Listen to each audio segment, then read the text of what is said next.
Olá, nesse vídeo vamos trabalhar um pouco a questão do pensamento decolonial, né, como uma forma de crítica da lógica única advinda, por exemplo, da modernidade capitalista, né, que via, de um certo modo, o ser humano, os indivíduos, como universais. Né, e, nesse sentido, essa universalidade acabou se constituindo, na verdade, como uma visão advinda de um continente específico, de um modo de ser, advindo da Europa, que acabou predominando, né, se colocando por sobre as demais perspectivas, culturas, etnias, visões de mundo. Então, nesse sentido, o pensamento decolonial é uma das formas de se abrir para uma pluralidade de interpretações e de entendimento do mundo. Essa é uma das características fundamentais do pensamento chamado de decolonial. Quais seriam os fundamentos desse pensamento, né, do pensamento decolonial? Podemos dizer que, dentre outras coisas, um dos fundamentos, né, é pensar o fato de que os processos de colonização advindos da Europa, né, feitos em continentes como o africano e o latino-americano, eles não se deram ou não perduraram apenas do ponto de vista econômico, do ponto de vista político. Eles como que perduraram no tempo, na história, certo? Adentrando as subjetividades dos sujeitos que moraram e que moram nesses lugares geográficos, e que mesmo após o fim do período colonial, né, século XIX, este processo de aculturação e de xenofobia, ou seja, de supremacia de uma cultura que se coloca diante das outras, ele perdura, né, ele tem perdurado na história.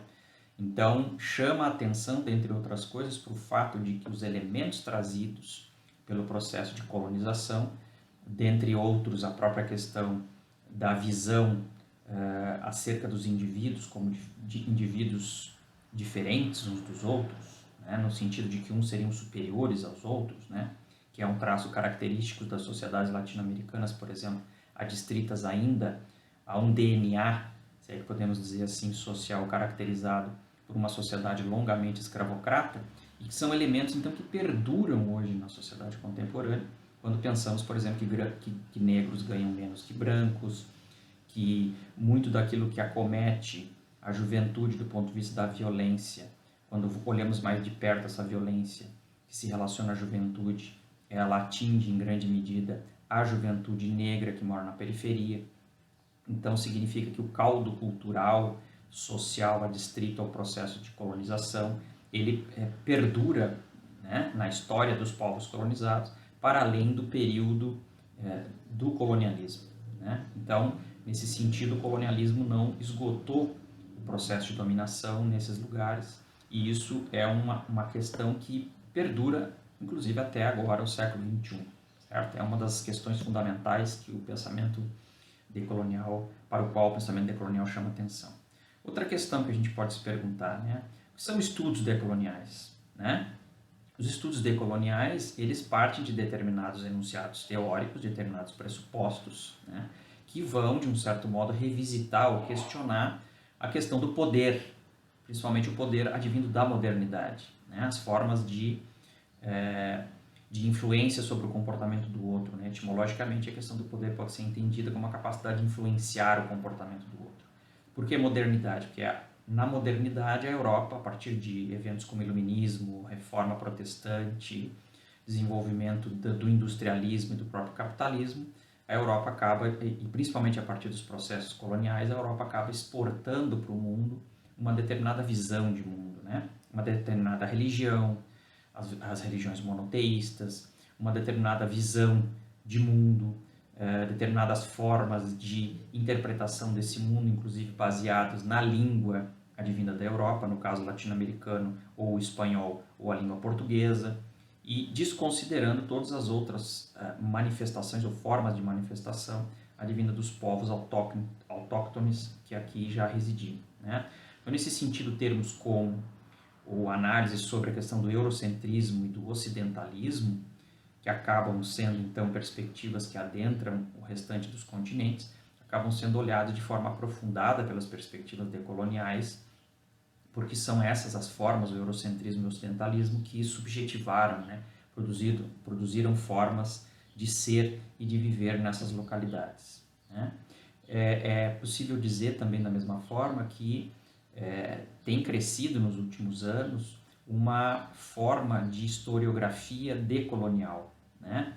Que vai tentar retratar o estudo da história e do conhecimento a partir de outras epistemologias, né?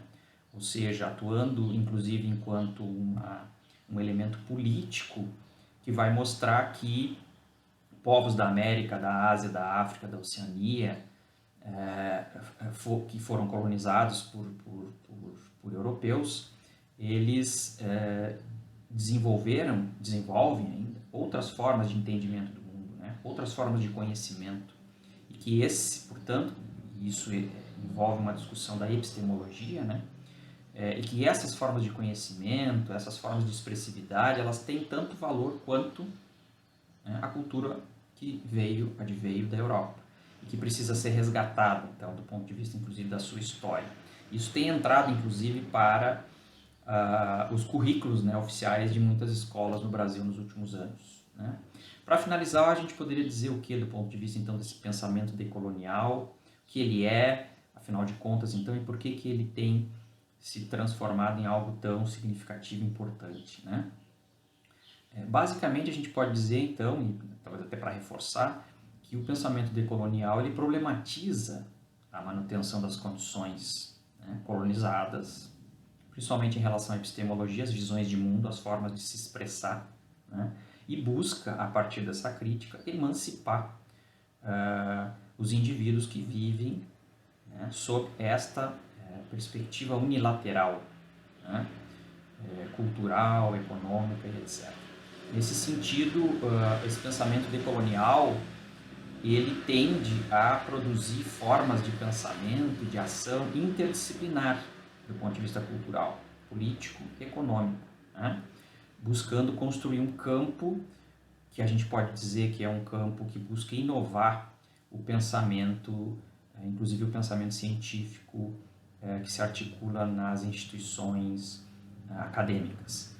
Para encerrar, chamamos a atenção para o fato de que autores como Boaventura de Souza Santos, em português, né, já tem trabalhado há um bom tempo, por exemplo, com o conceito de epistemicídio, né, no sentido de que os processos de colonização teriam consolidado a morte ou o impedimento das formas de pensamento, de entendimento do mundo, etc., advindo desses continentes, o africano, o latino-americano e assim sucessivamente. Nesse sentido, teríamos tido um processo de destruição, não só eminentemente físico de alguns povos, de alguns grupos que aqui viviam com a chegada do homem branco, mas também o próprio pensamento, né?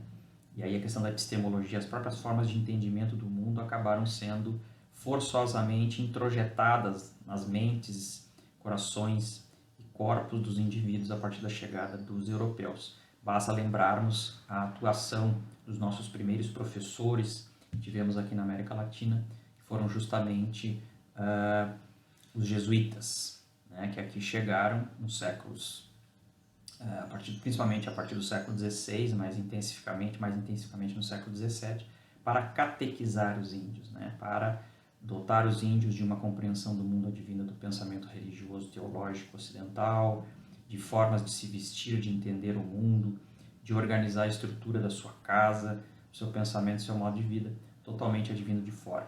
Nesse sentido, o epistemicídio seria, então, essa morte, né, ou essa violência cometida por sobre as formas de entendimento do mundo, outras presentes aqui a partir da chegada do colonizador, e o pensamento decolonial, dentre outras formas, procura resgatar isso, né, ou propor formas, então, de resgate dessas outras manifestações culturais, econômicas, políticas, dos povos autóctones, ok? Esperamos que com isso tenhamos contribuído um pouco para que possamos compreender um pouquinho mais dessa questão tão importante relacionada ao pensamento decolonial.